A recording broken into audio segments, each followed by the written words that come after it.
Quand on parle de l'industrie du cannabis au pays, il y a un joueur qui se démarque de plus en plus, c'est Organigram qui est basé à Moncton. Vous êtes-vous déjà demandé ce qu'il y a à l'intérieur de cette usine-là? Suivez-moi, on va aller voir. OK, c'est parti. On y va.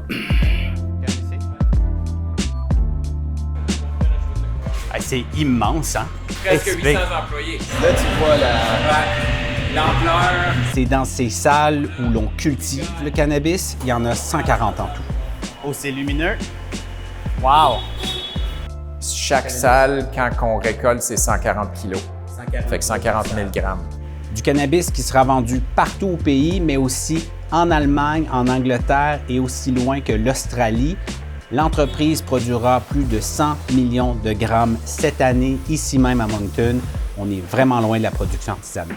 Donc, autour de moi, il y a environ 840 plants de marijuana qui devraient être prêts dans quelques semaines. On réussit à produire très rapidement ici, dans ce genre de salle-là. Évidemment, vous ne pouvez pas sentir, mais c'est très impressionnant l'odeur qui est très différente de salle en salle.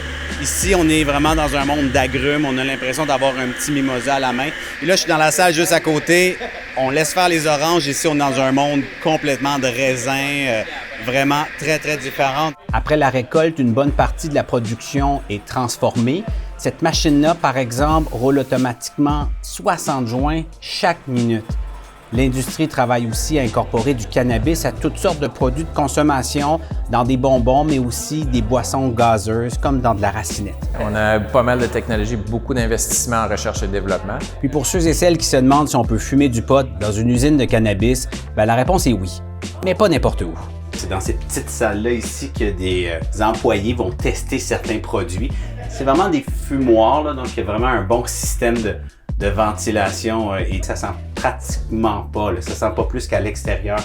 C'est-tu considéré comme un avantage social ou? Ben, d'une certaine façon, oui. Après une douzaine d'années en activité, l'entreprise cherche encore une certaine reconnaissance de son impact économique. Il faut arrêter d'avoir les stigmas puis dire que le cannabis, c'est ci, c'est ça, puis vraiment commencer à le voir comme au niveau de l'agriculture, avoir les mêmes subventions que l'agriculture a le droit.